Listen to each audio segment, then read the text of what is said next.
bona vesprada i benvingudes i benvinguts una setmana més a este Fem Moixeranga. Avui 5è programa ja. Ja portem unes quantes setmanes. És 9 de juny, són 5 programes. Molt bona vesprada, Marisa, com estàs? Molt bé, Néstor, bona vesprada, com estàs? Avui és el número 5, la maneta sencera. La maneta sencera. Hem començat, he de dir, i sé que, Marisa, no t'agrada que contem estos entresijos del programa, però jo crec que el públic se ho mereix. El públic que és tan proper a nosaltres es mereix que li expliquem, bueno, pues que hem tingut uns problemes tècnics, aquestes coses que passen sempre a última hora i que, bueno, pues ja hem de solucionar. Hem començat amb 10 minuts de retras. Bueno, no és nada que no haya pasado ya en el pasado en 5 programes. Això, la veritat és que n'hi ha vegades que me pregunten com estem emitint, perquè va un poc a bicicleta, això, Però bueno, ho fem. Anem tirant. Està de categoria, Néstor, Claro no que patisques tant. Claro que sí. En realitat després no es nota tant, però bueno, jo soc molt patidor, soc molt patidor. Com estàs, Marisa? Conta-mos. Bueno, te conte el programa d'avui. Pues ve carregadet perquè tenim una... Bueno, la setmana passada la federació va presentar el seu protocol de desescalada per a la tornada moixaranguera en esta pandèmia, després de la pandèmia i del Covid-19, i tenim així avui amb nosaltres, a dos membres de la federació, Isabel i Aina, que venen a parlar-nos d'aquest protocol de desescalada moixaranguera, a veure de què es tracta. Molt bé. Què més tenim? Pues tenim, com no, les preguntes de Mireia, indiscretes i inquietes. A veure quina pregunta ens té preparada avui. I torna el nostre amic, el nostre Francesc, torna en la seva secció esta setmana de les nostres coses. I tenim a David, David, per acabar, que avui mos té que contar... David, en dies com aquell, que avui a veure on mos porta. Jo ja ho sé, i crec que va estar molt interessant. Molt bé, pues, primer que res, Marisa, ja sabem, la tradició de totes les setmanes, eixe personatge misteriós, quina pista mos has de donar avui? Sí. Bueno, com sabeu tots ja, és el personatge misteriós, anirem donant pistes al llarg del programa, i si sabeu de quin personatge es tracta, ho poseu així baix, i jo vos donaré la primera pista. La resta de pistes se donaran al llarg del programa. Avui parlem d'una dona escriptora, mestra, valenciana, i que va escriure, bueno, la setmana passada, el nostre company Josep ens va deleitar en un poema seu de la Moixeranga. Massa pistes estàs donant. Marisa, jo crec que ja està més que dit. La setmana passada. Sobretot, el que és important és que no deixeu el directe per anar a veure el vídeo de la setmana passada, Intenteu correu-vos un poquet. Ja sabeu, així crec que és a este costat, i si no, baix durant el directe teniu el xat i podeu anar dient qui penseu que és. És que depèn, perquè si el mires en el mòbil crec que està baix, però si el mires en l'ordinador crec que està a este costat. No sé si a este o a este, perquè va al revés. Ahí al costat. Sí, però bueno, on tingueu el xat, si el teniu dalt, pues dalt també. Poseu qui penseu que és. I anem a començar el programa, que se mos fa tard, Marisa, que ja mos estan estirant de les orelles. Així la persona del tiempo mos està estirant de les orelles i anem a començar amb aquesta entrevista que comentàvem a dos membres de la Federació Coordinadora Moixeranga, que són Isabel i Aina, que estan ja per ahir amb nosaltres i venen a parlar-nos d'eixe protocol de tornada a l'activitat moixeranguera que, si recordeu, fa 5 programes, en el primer programa que vam tindre al president, Enric Sorribes, ens va comentar que estaven fent. Bueno, doncs l'han presentat ja, el van presentar el dijous passat i avui venen a parlar d'ella, sí. Molt bona vesprada, Isabel, molt bona vesprada, Aina, com esteu? Molt bona vesprada, què tal? Molt bé. Bona vesprada, Aina, Isabel. Bueno, vos comente, Isabel Murria Vicente és vocal de Seguretat i Prevenció en la Federació Coordinadora de Moixerangues i Aina Oltra Sánchez és la vocal d'Equitat. I, bueno, vosaltres esteu així per a parlar-nos de la presentació que va tindre lloc la setmana passada del protocol per al retorn a l'activitat moixeranguera postpandèmia Covid-19. Me ho sé el nom del protocol. Bueno, la federació, en un moment, totes les federacions, i en concret la nostra, la Federació Coordinadora de Moixerangues, en un moment important com el que estem vivint, pensem que és el nexe d'unió entre la Conselleria de Cultura, la Conselleria de Sanitat i les colles moixerangueres. quins moviments s'han hagut en aquest àmbit al respecte? Bueno, vale, Aina, Isabel... Començo jo mateix, si vols, Aina. Sí.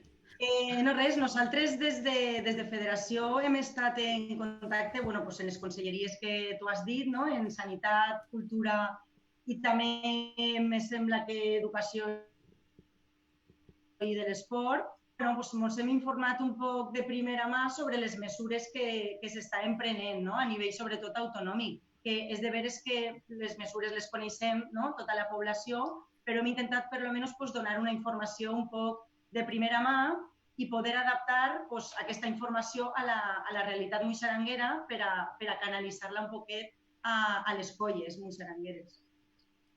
Clar, molt bé. Bona tasca. Perquè per a tota la gent que ens estiga veient, que no entenga molt bé les peculiaritats, quines particularitats té la muixeranga en una situació com la que estem vivint i la paralització total de les activitats de les colles? Bé, home. Aina, esta va per tu. Pues totes i tots saben que la muixeranga és contacte, pur i dur.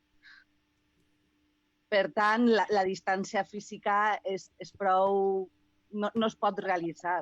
No podem tindre un distanciament, ni social, ni físic, ni de cap tipus. Clar.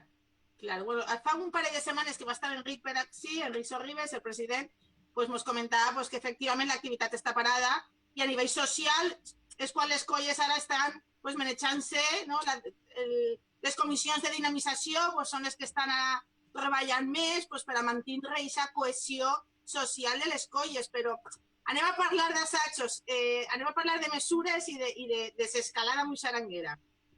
Quan podrem tornar als assajos? Esa és la pregunta que tenim tots en ment. La pregunta del millón, efectivament. No sabeu la resposta meravellosa? Seria una primícia pel programa important, eh? Ojalà. En saber-ho vos ho direm. Una data com a tal està clar que no tenim, no? Realment estem tots un poc a l'expectativa de com evoluciona el tema del virus, la propagació, etc.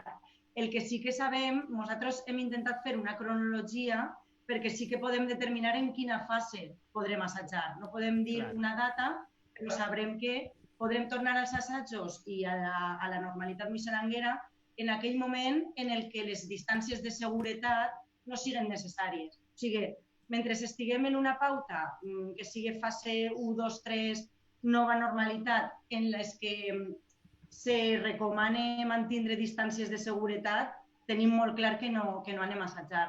Perquè des de Federació el que vam tindre clar, vam intentar ficar com 3 pautes bàsiques, que és que no anem a assajar mentre siguin recomanades les distàncies de seguretat, no recomanem assajar en EPIs, ni en mascaretes, ni res així, perquè dificultaria la figura, la seguretat de la figura, i que en tot moment anirem de la mà de les mesures autonòmiques i estatals que se mos marquen, així que és anar un poquet sobre la marxa.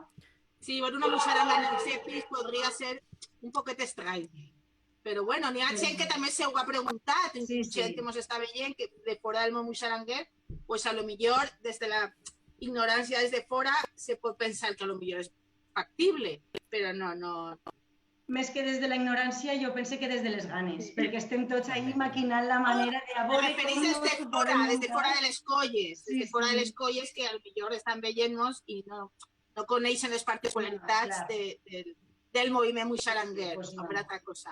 Per tant, en aquest protocol sí que n'hi ha un pla, en aspecte, per exemple, físic i tècnic de desescalada. Quines recomanacions feu des de Federació? A nivell físic i tècnic, per exemple.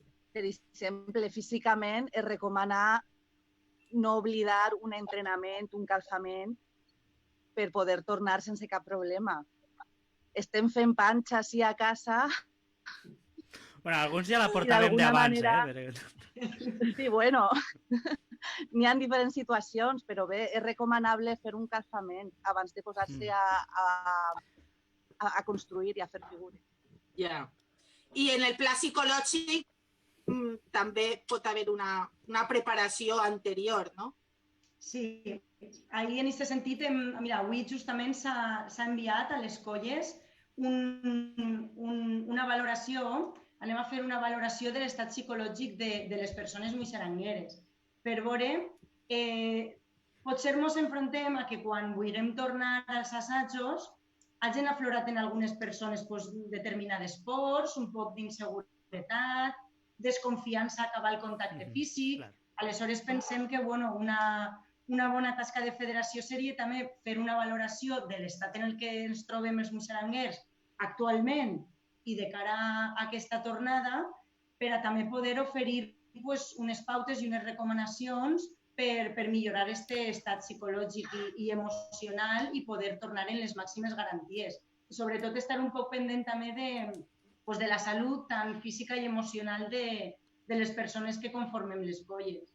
Jo he de dir que en el meu cas personal, com a anècdota, ja he fet aquesta enquesta i això, com tu bé dius, és molt important i recomanar a totes les persones que ens estiguem mirant o que ens vagin a veure durant la setmana que es prenguen 5 minutets, que no costa res de fer i que al final és una tasca important perquè cal també cuidar de la salut mental i que, bueno, pues, la situació que estem és normal, no? Que puguen aflorir aquests pors que comentaves o aquests temors i que això s'ha de veure quina és la situació per a poder tornar. Sí. Correcte, Néstor. I, a més, tenim un col·lectiu més vulnerable dins de les colles, que és la Xicalla. Esta setmana hem tingut la notícia de que la nostra companya, Nieves Herrero, dins de l'àrea tècnica de la federació, va ser l'encarregada de coordinar un grup de Xicalla destinat als aspectes que directament afecten als nostres xiquets i xiquetes. En este protocol també se té en compte el col·lectiu vulnerable de xiquets i de xiquetes de les colles? Exactament, jo penso que també el protocol és una manera de tindre cura i de fer cura de totes les colles. I dins de les colles n'hi ha un grup molt important, com tots i totes, que és la Xicalla. I evidentment no hem de perdre aquesta cura. Clar, la Xicalla és el futur de totes les colles i de la muixeranga en general. Bé, i a nivell social també feu recomanacions. De fet, moltes colles estem manejant-nos, com per exemple este programa en la Torrentina, per a que a nivell social les colles continuen actives i aquesta cohesió de tots els membres i de totes les muixerangueres estiga viu. En el protocol també feu menció d'aquesta activitat social, no? Sí, es parla de l'activitat i es donen unes pautes, unes orientacions per a fer aquest tipus d'activitats, no? Perquè és de veres que les colles, les muixerangues, no som només torres humanes, no? N'hi ha un gran col·lectiu social darrere i potser, encara que no puguem assajar, hem d'aprofitar aquest temps per a dur a terme tasques molt importants com són treballar per la cohesió interna de les colles, però també un poc per donar visibilitat a les muixerangues tant en els seus entorns immediats com en la societat en general, per a donar-nos a conèixer i fer un poquet difusió també. És un temps que... Aquest temps també n'hi ha que aprofitar-lo en aquest sentit, perquè les muixerangues hem viscut un boom en els últims anys i anàvem cap amunt i ara, al parar un poc l'activitat, bé, podem aprofitar aquest temps per a continuar fent normalització de la muixeranga al carrer i que tot el món ens conega i accepte la cultura nostra, que ben bonica és i que gaudim tots. Sobretot va dir també un company, Marc Adam, de la nova muixeranga, també va fer a la presentació el comentari de que potser era un temps d'aprofitar per a créixer a nivell horitzontal, per a créixer socialment com a colles. Crec que va ser una frase molt encertada també. Sí, de tot, sempre que n'hi ha que treure la part positiva i aprofitar-la i tirar endavant. Pues moltíssimes gràcies, Aina i Isabel, per estar així amb vosaltres en la Torrentina, en el Fem Muixeranga a Casa. I gràcies a vosaltres... Per la tasca que feu, per aquest protocol. efectivament, gràcies a vosaltres i a tota la gent que heu participat de la federació en la redacció d'aquest protocol, que és molt necessari, i animar de nou a tota la gent que ens veu i a totes les colles a que, bueno, pues a que l'estudien, a que el miren i a que bueno, que valorem aquesta feina que ho fem. Facin ús i a que omplin l'enquesta. Efectivament, aquesta enquesta que és molt important. Doncs moltíssimes gràcies, Isabel, i moltíssimes gràcies, Aina, per respondre a aquesta cridada que vos hem fet, per compartir aquests minutets amb nosaltres, que són molt importants. I nosaltres, Marisa, anem a continuar, no? Anem a continuar aquest programa que fem totes les setmanes. I, com sempre, anem amb aquesta secció musical, aquest moment en el que, bueno, jo a última hora, el dimarts pel matí, trié una cançó i la posem. Avui tenim... Vinga, a veure, sorpresa! Avui tenim... no te va sorprendre molt, perquè continuant amb la tònica que estem portant les últimes setmanes, tenim de nou música llatina. Música llatina en valencià, a més, d'un grup jove, també. Néstor, de Pozos i les coses. Ai, bueno, sí que la cabra tira pel monte, Marisa. I res, i tenim avui amb nosaltres a Tito Pontet, que són un grup relativament jove també, de les comarques centrals valencianes, que fan música llatina, ska i música llatina molt bé, molt curat, i avui tenim una cançó que es diu Sento el Tendero, i que jo crec pues, que és el moment d'escoltar-la, no? Sense més. I a ballar-la! I a ballar-la!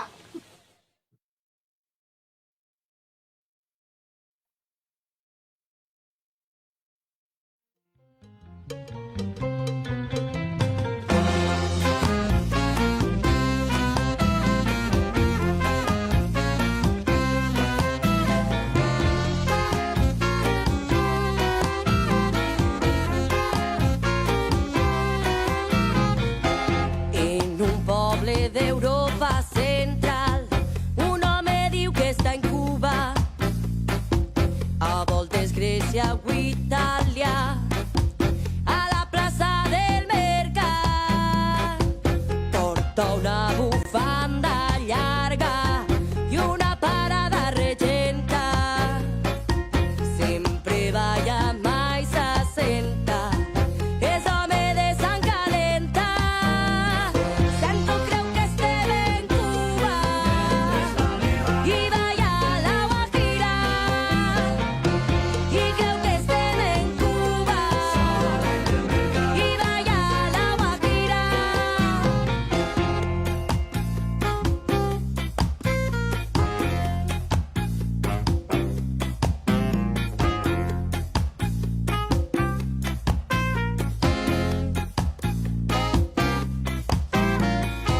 Si li parles no t'escolta, mescla idiomes a tot oro, paraules del sud d'Europa amb accent de Patagònia, porta mangos grans i dolços com és el sucre de canya, balla al son de la muntanya, Montuno diuen els Mossos. Sento creu que estem en Cuba i balla la guajira, i creu que estem en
Fem Muixeranga a casa, un programa audiovisual en directe al voltant de la cultura popular valenciana.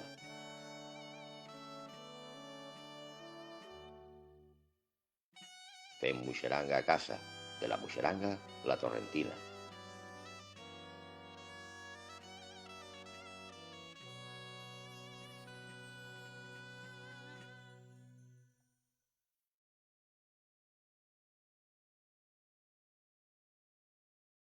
Bueno, pues ja estaria ahí la cançó. Perdoneu, que estava acabant de fer unes coses, d'estes coses del Estava a la directe. paga, he baixat i ara Pues, torne. esta ha sigut la cançó. Què t'ha paregut, Marisa? T'ha agradat? Jo estava així, pim, pam, ti, ti, ti, ti, ti. Bueno, pues ja ho tindríem. Ja se van ara he perdut el fil del programa. Bueno, esto no passa res. Volia comentar... Ah, sí, efectivament, sí, però abans que això és que tenia en el cap que volia comentar alguna cosa. Volia recordar que estem buscant un personatge misteriós durant tot el programa, que la primera pista l'ha donat Marisa quan hem començat, que ara en seguida Francesc mos donarà una altra, però que bueno, que podeu anar fent, podeu anar dient pels comentaris qui penseu que és. I al fil d'això que parlàvem dels comentaris he de dir que ja tenim un parell de comentaris, ja n'hi ha una persona que ens ha dit que ja ha omplert aquesta enquesta de les que mos parlaven Isabel i Aina, així que, bueno, pues això, gràcies público obediente, que feu cas de tot el que Molt bé, molt bé. I continuem, Molt bé, ara a tope. tenim la secció de coses nostres amb el nostre company Francesc, que avui ve a parlar-nos d'algunes coses. D'algunes coses ve a parlar-nos. I escoltem esta cançó que és del Brintall, que és la collita de Salón Gerards. Això implica que ja tenim per ací a Francesc. Molt bona vesprada, Francesc. El micro, Néstor, si no, no se li efectivament, sent. si no li puig el micro no se li va escoltar. Francesc, bon dia. Francesc, que t'has quedat mut, t'has quedat mut. No, Francesc, has de donar-li a... Bueno, no passa res, així escoltem la cançó, si no. Francesc, no, és Francesc, que... has de donar-li Claro, jo ja li he donat... al micro. Sí, has de donar-li a acceptar que vols que encendrà el micro. Accepta el micro. Vale, Francesc. Ara sí. ya está. Ja. ¡Qué vergüenza! Ui, ja veus. Has Jo demostrat també de tinc tot. molta. Sí, bueno. Sí, ya sí que sí, sí. Pues com comentava Francesc, Bueno, que nos escoltàvem vamos a presentar. escoltem esta cançó de la collita de Salón Gerards, el tall de fons, que cançó que vas triar tu, no? Efectivament, la collita de Salón Gerards, d'Altai, del que el nostre company David després parlarà una miqueta més extensament, explicava molt la tasca del camp, que dona peu a l'espai de coses nostres, que no n'hi ha res més nostre. Jo pense que les feines del camp i la Muixeranga, vulguem que no, estan molt vinculats des de sempre. I jo crec que encara perdura aquest lligam.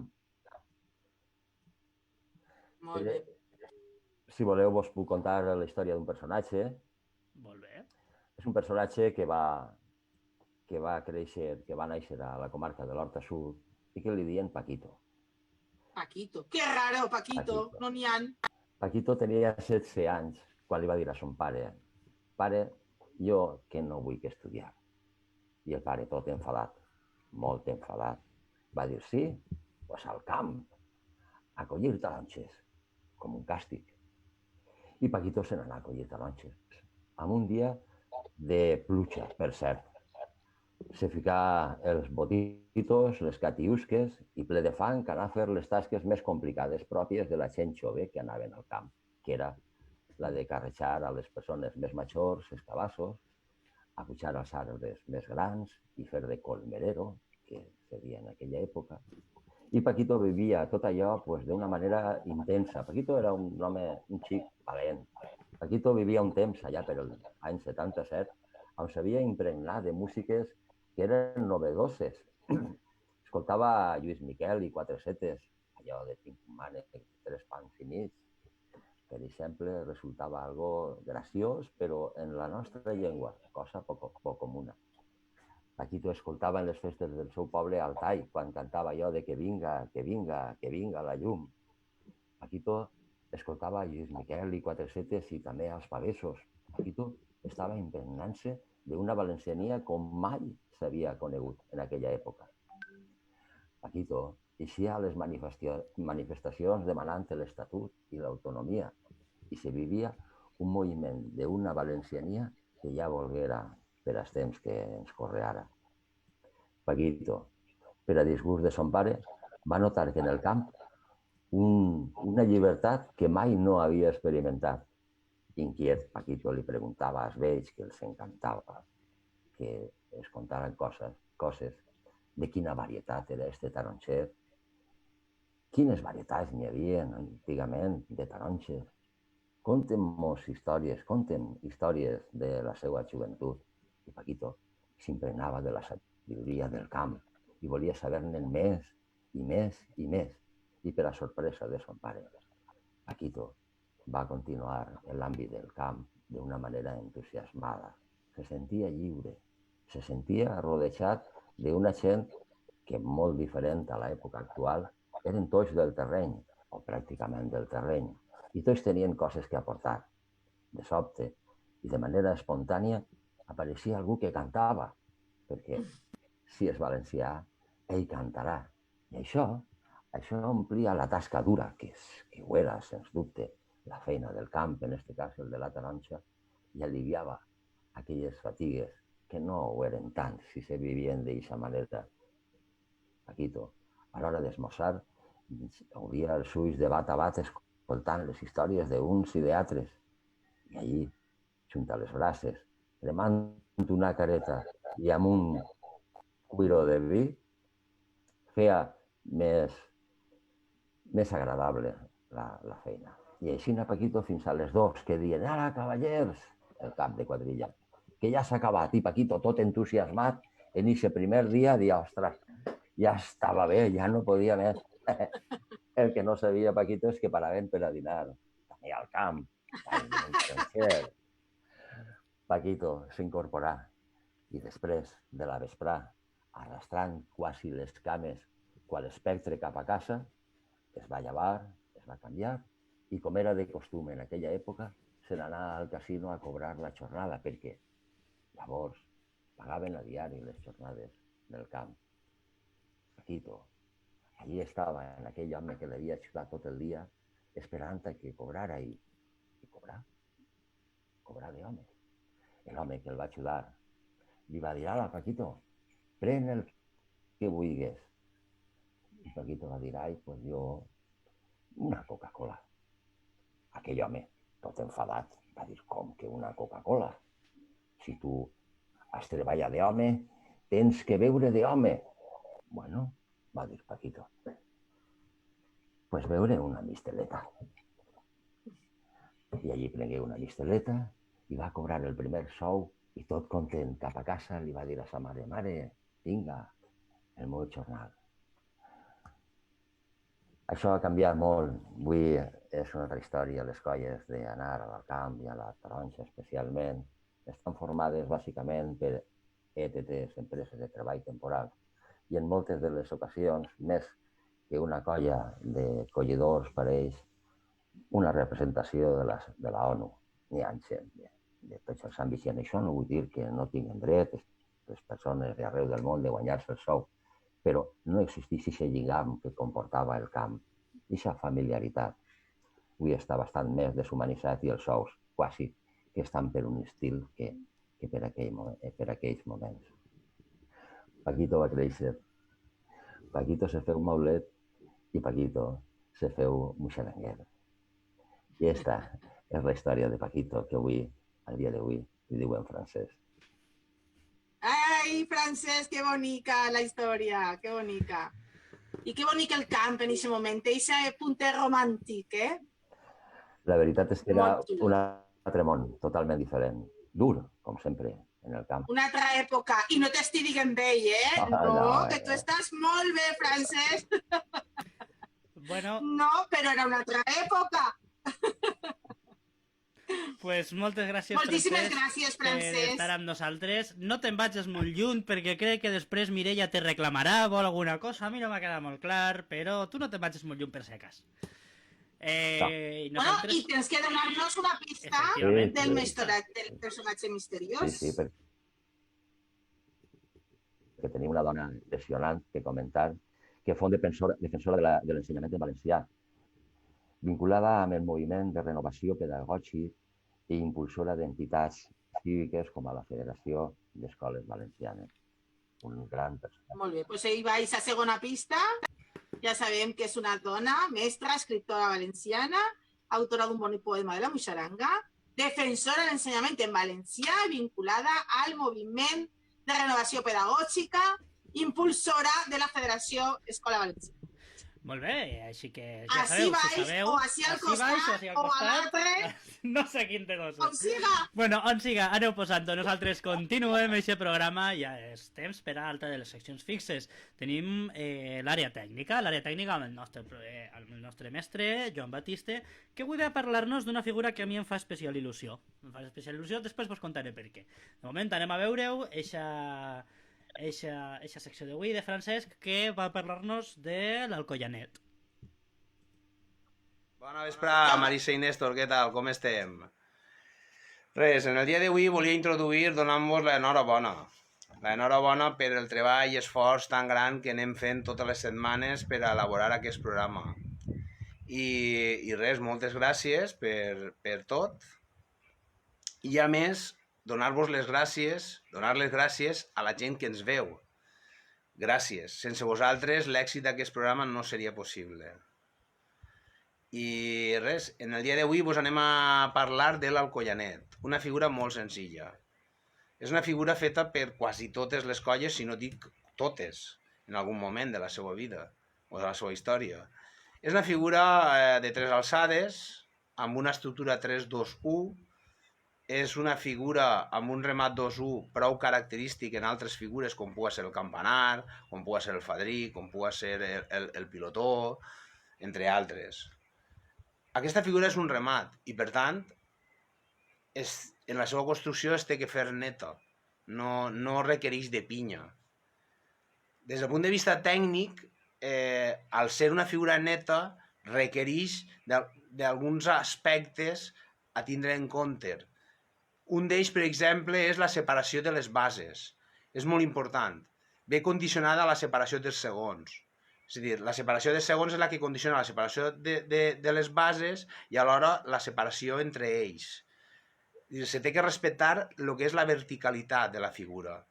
Per tant, de garantir una correcta execució, no? I un repartiment de càrregues. Això és un aspecte a tindre en compte, que és molt important.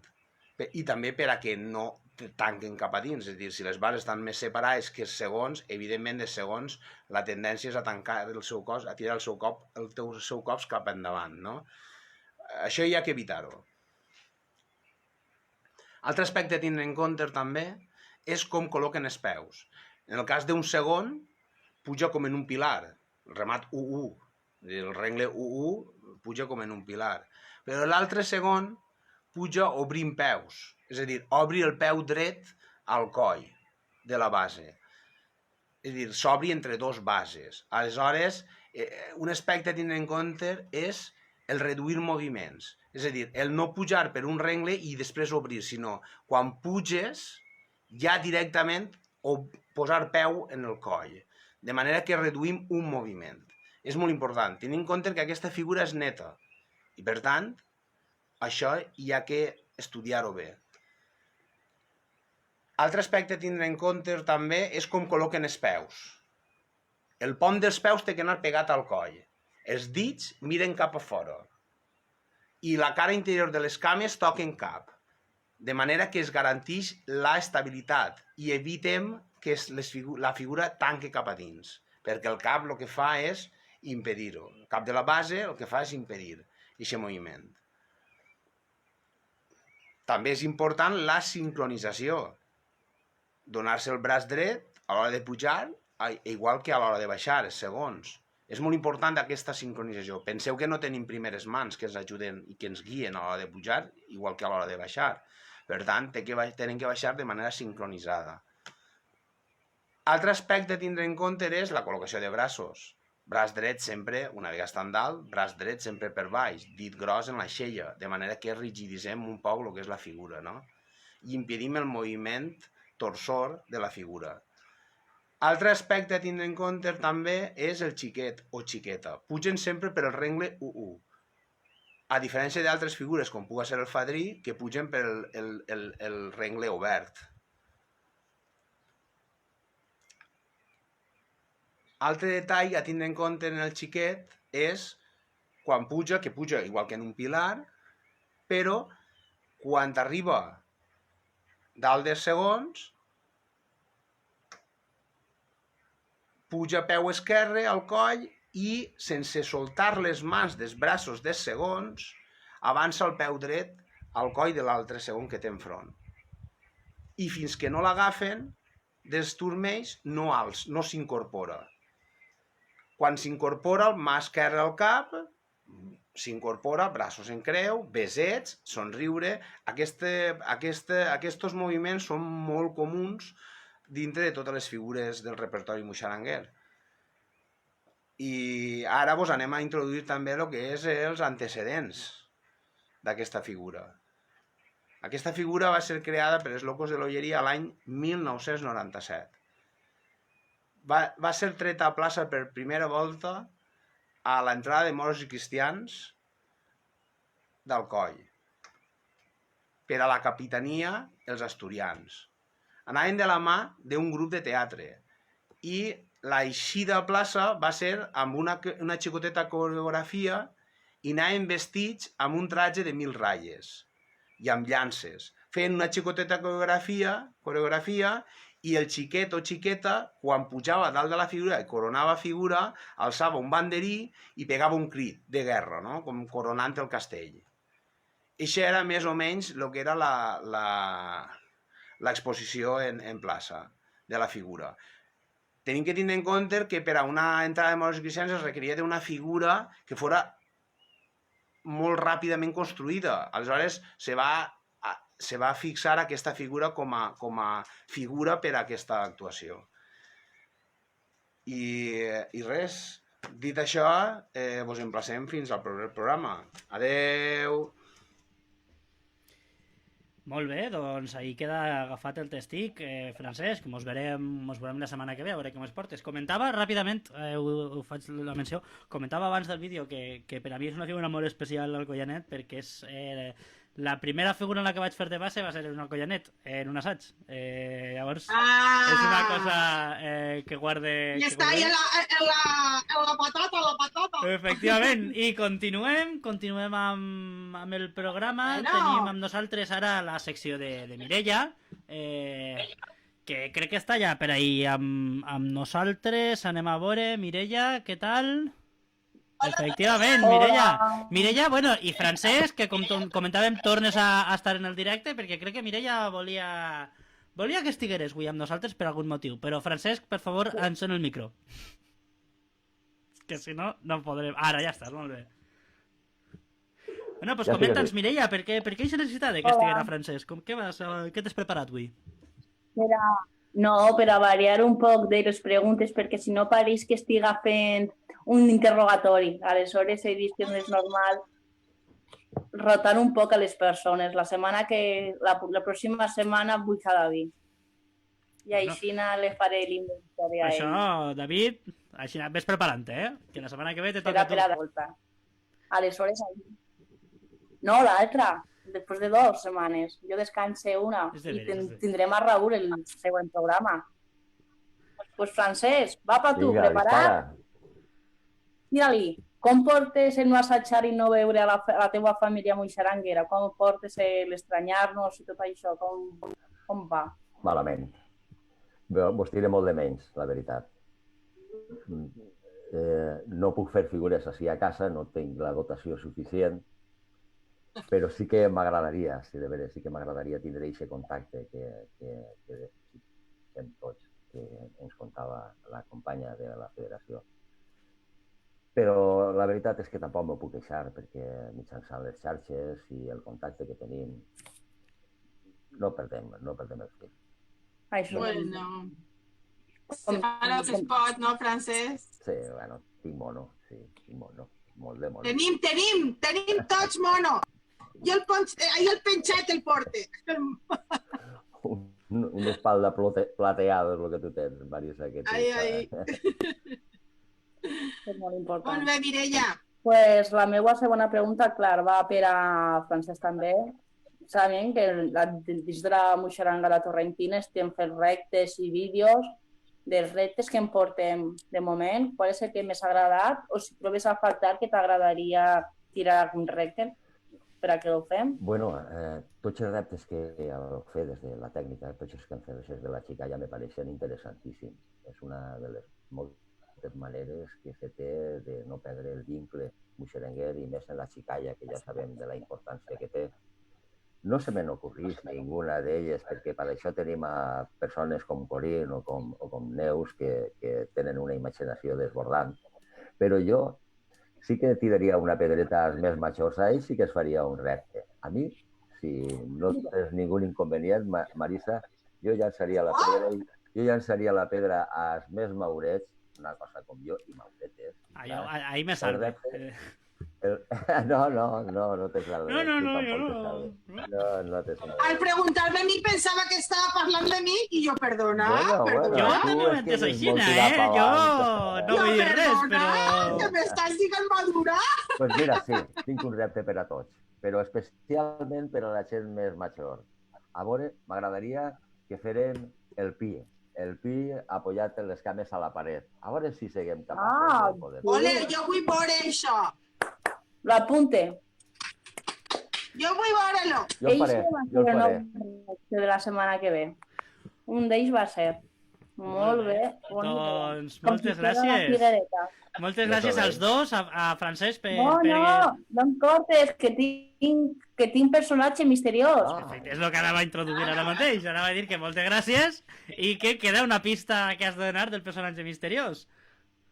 Correcte. Pues ella, en el 2019, va guanyar el reconeixement de la Fundació Bromera per el foment de la lectura.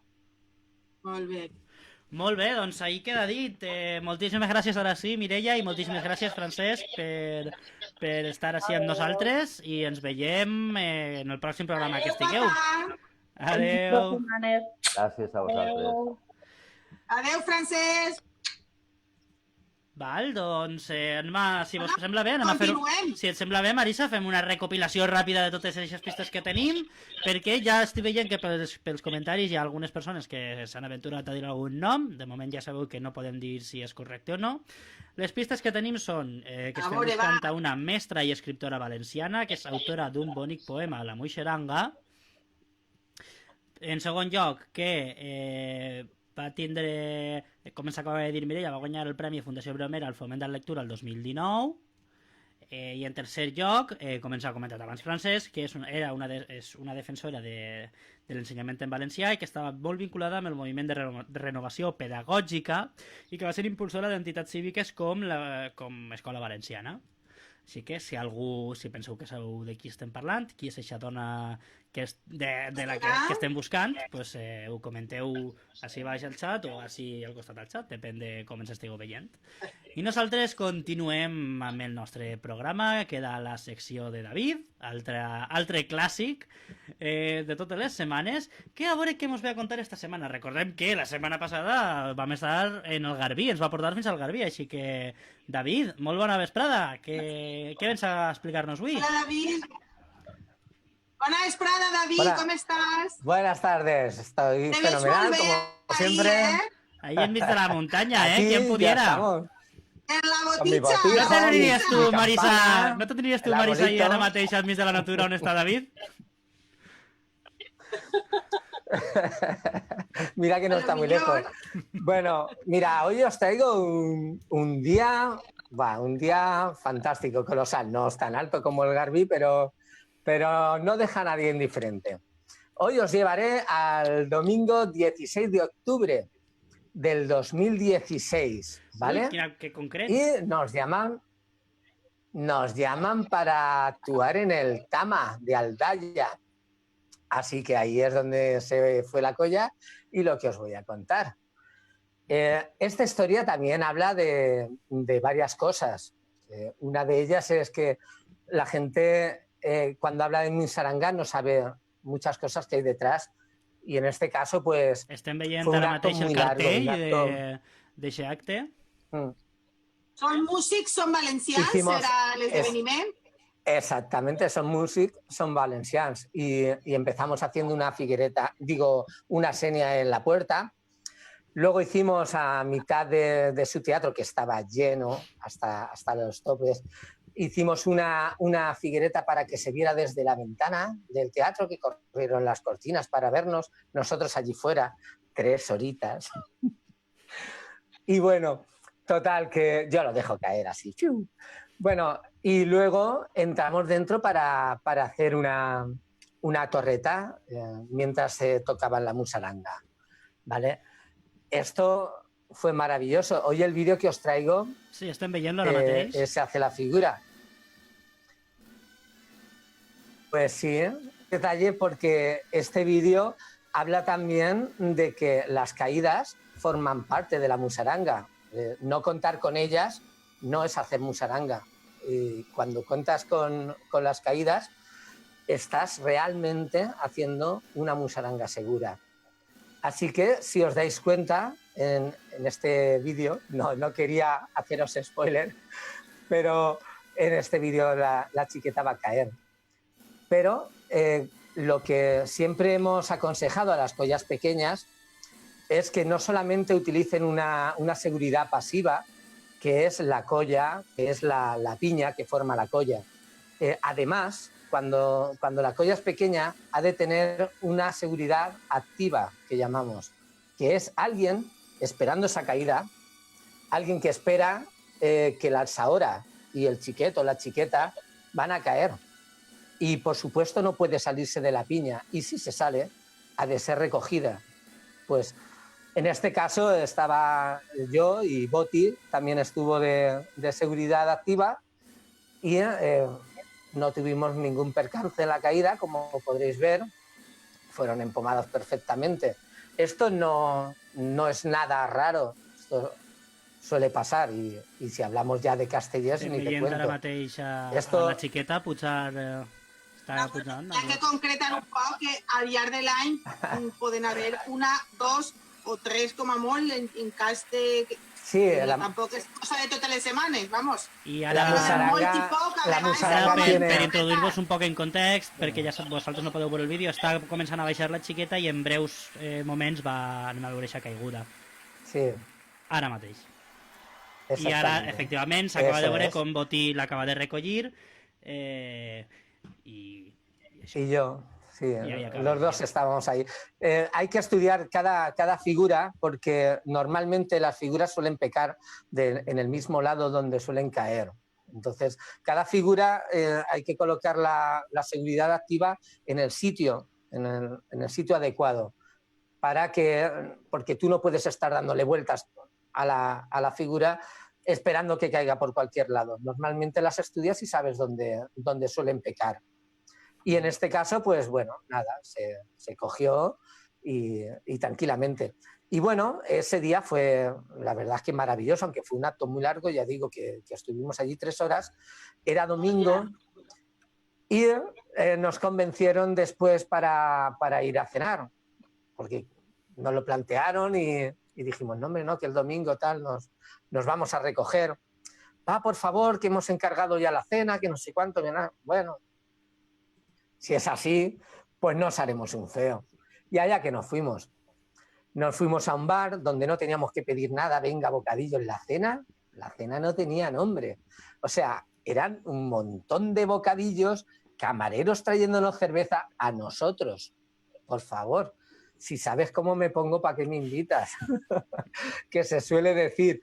Pues no teníamos nada que pedir. O sea, una cena colosal, colosal. I nosotros Jo pues, crec que parle en nom de la Musaranga de la Torrentina, que per favor, a la gent que organitza actes, podeu convidar-nos a actes que incloguen aquest tipus de part sempre que vulgueu, Sí. Miramientos. Sí. Y nos portamos como valientes. De hecho, cuando nos fuimos, Marisa y yo de allí, aún me acuerdo que le dije a Sento, dejar el nombre bien alto de la Torrentina. Y aquello, no te preocupes. Y muy bien, muy bien. Lo malo fue al día siguiente cuando nos dijeron que había que pagar la cena. Entonces, pues nos quedamos como un poco descolocados, ¿no? ¿Cómo? Si no hemos pedido nada, si estaba todo nosotros. Y bueno, y estas cosas, pues lo que tienen las asociaciones, estas cosas pasan por una asamblea y se decide si se paga aparte, si se paga íntegra, si tal. Se decidió que no se paga, que no nos corresponde. Y nada, y así pudimos disfrutar la cena muchísimo más a gusto, aunque fuera a posteriori. Pero sí, nuestra sorpresa fue esa. Que no habéis pagado. Así que nada, y esa es la anécdota de aquel día y lo bien que lo pasamos.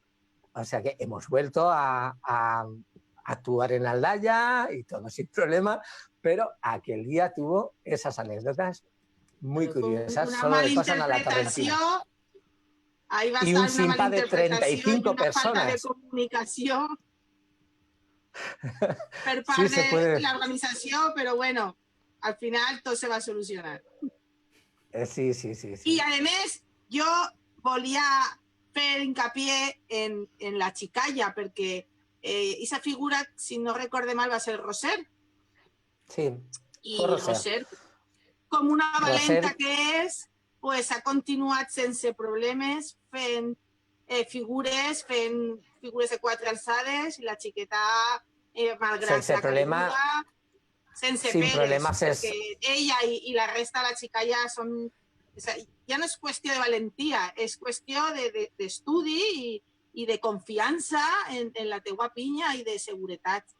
I com se veu que caigues està controlat, pues la xicalla continua confiant. I això és molt important. Jo crec que és un dels principals ports que hi ha des de quan es veu des de fora o persones que s'estan plantejant entrar al món muixeranguer, és un dels principals ports, però la realitat, i és una cosa que es veu setmana a setmana i que a més quan entres i quan veus els protocols que tenen les colles i quan tot, vas veient que en realitat és una activitat molt segura la muixeranga, que les caigudes són una cosa testimonial i que se gestionen bé i que el 95% d'aquestes caigudes, el 99%, acaben en res perquè efectivament està molt estudiat i està molt mirat. Cuando una persona ve una musaranga y piensa que va a caer, la están haciendo ahí delante y una persona piensa, ay, se puede caer, nosotros ya lo hemos pensado muchísimas veces, en muchísimos ensayos y en muchísimo. Y eso, por eso se pueden hacer estas cosas, porque se cuenta con las caídas. Y decir que Roser va a superar su caída es poco. Roser hace figuras dificilísimas como el piloto y muchísimas figuras que las hace impecable. Lo que pasa es que aquel día, por eso he recalcado que 3 horas de espera para una actuación merma mucho las cualidades de sobre todo el eslabón más débil de esta cadena musaranguera es la chicalla, porque nosotros, bueno, pues tenemos paciencia, aguantamos allí en las bases, hacemos nuestra faena, pero la chicalla se resiente mucho. En actos muy largos hay que tenerlo, es un hándicap. Perquè 3 hores de plantó són 3 hores pa tots. Es un hándicap, igual que el calor cuando en las actuaciones es a mediodía.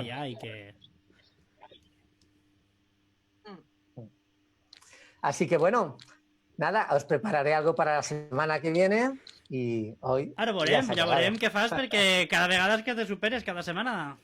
Jo esta setmana...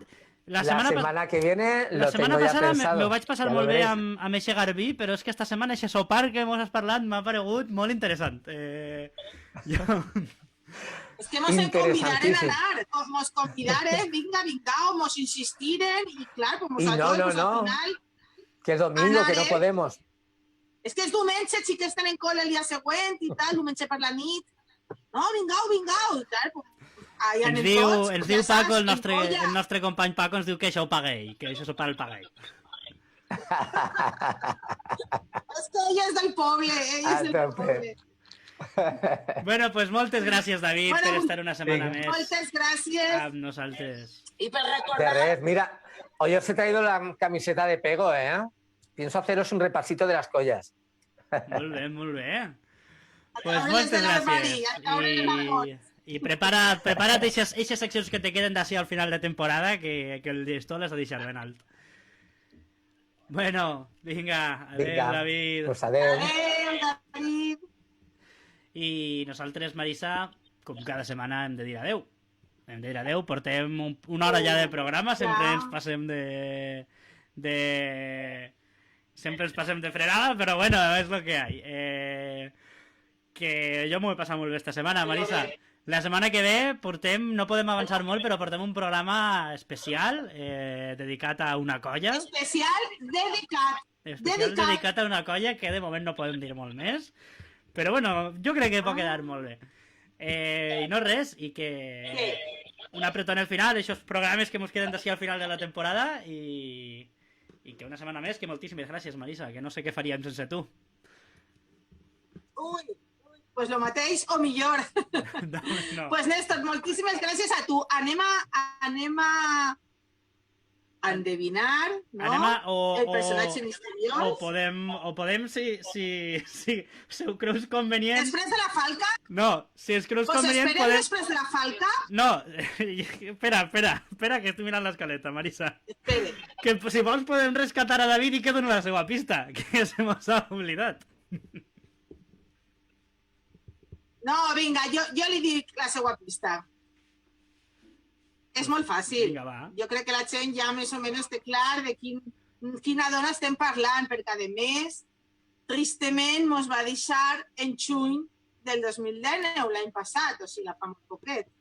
I ja en això jo crec que ja està claríssim Tenim un que estem comentari parlant. que efectivament ho han endevinat, que és Carme Miquel, així que Cristina Cañabate, per a tu, eixe gallifante que donen totes les setmanes. Estàvem buscant a Carme Miquel.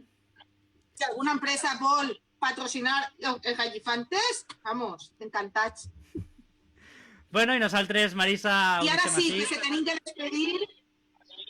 Així que moltes gràcies, Després de la Marisa. falca, No n'hi ha falca, no n'hi ha falca. tornarem... Com que no n'hi ha falca? No n'hi ha falca, no n'hi ha falca. Tornarem la setmana que ve en Fer Muixaranga a casa. Adéu. Gràcies. Adéu.